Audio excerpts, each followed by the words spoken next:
Pendustaan isu LGBT dan Zakir Naik dijawab Mujahid.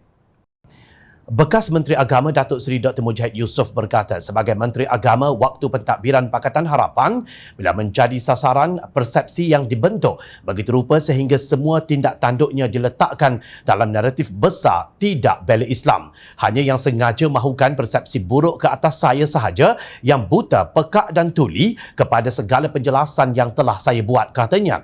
Bila berkata demikian sebagai menjawab dakwaan Datuk Dr. Muhammad Asri Zainul Abidin yang mengatakan Mujahid enggan berjumpa dengan Dr. Zakir Naik.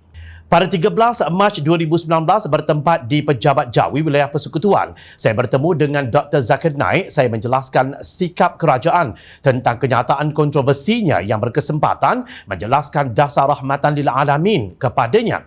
Pertemuan berjalan dengan penuh kemesraan dan kami menikmati makan tengah hari bersama sambil bertukar pandangan tentang dakwah dan keberkesanannya dalam masyarakat berbagai agama dan kaum di Malaysia, ujar Mujahid.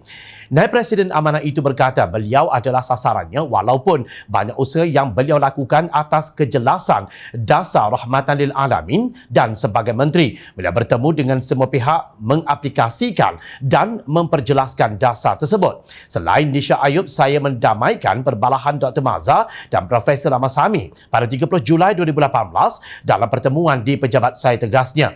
Beliau juga bertemu dengan Du Xiaojong dalam kontroversi isu pembelajaran Jawi. Saya bertemu dengan Ustaz Abdul Samad. Saya bertemu dengan wakil dari Suara Umat Islam Minoriti dari Uyghur, Thailand, Kemboja dan wakil isu besar umat Islam seperti Palestin.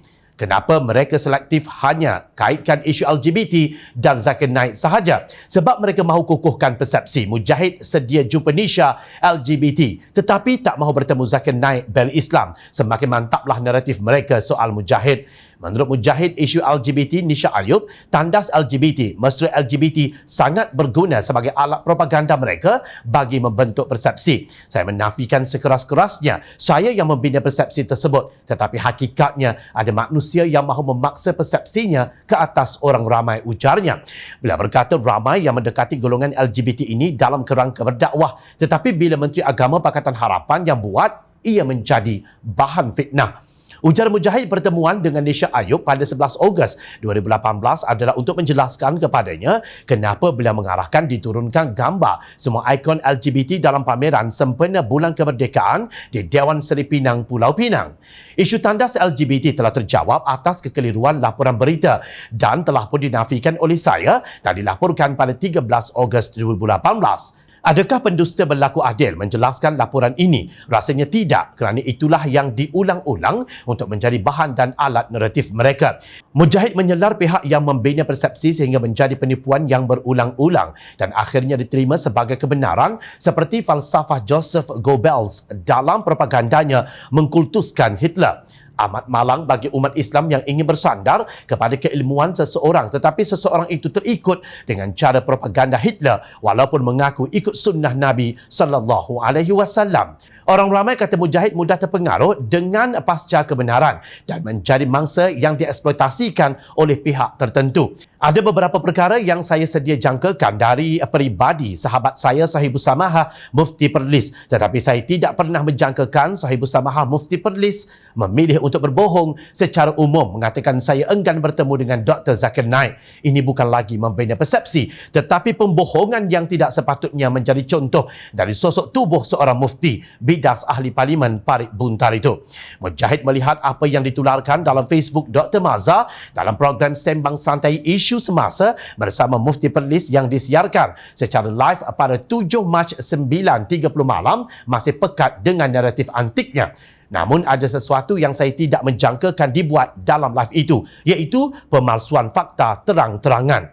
Cara dikendalikan pula penuh rasa bangga dengan kejayaan persepsi palsu dan kemudian berani pula menyalahkan saya kononnya saya yang membina persepsi itu.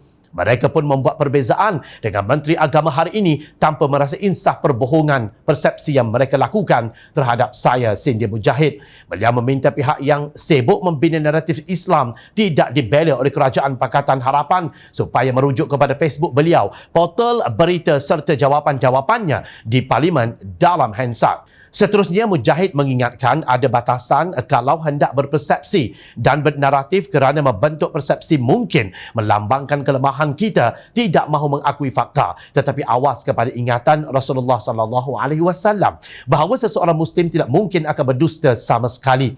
Beliau mengakhiri pembelaan di atas pendustaan itu dengan kata-kata, marilah kita ikut sunnah, tinggalkan fitnah. Untuk rekod Dasar Rahmatan lil Alamin telah dipersetujui oleh Majlis Raja-Raja pada 4 Julai 2019 dan semua polisi pentadbiran Islam ketika itu, kata Mujahid, menepati dengan kehendak dasar berkenaan. Umum mengetahui Mufti Perlis menyokong kudeta Tan Sri Muhyiddin Yassin yang membentuk sebuah kerajaan tebuk atap tanpa mandat rakyat. Begini sahajalah. Jika Mufti Perlis ingin berpolitik, eloklah bertanding pada pilihan raya umum ke-15 nanti. Kalau menang, beliau boleh bersilat di parlimen melawan pihak yang berbeza fikrah politik dengan beliau secara berterus terang, berdepan dan ditonton oleh seluruh dunia.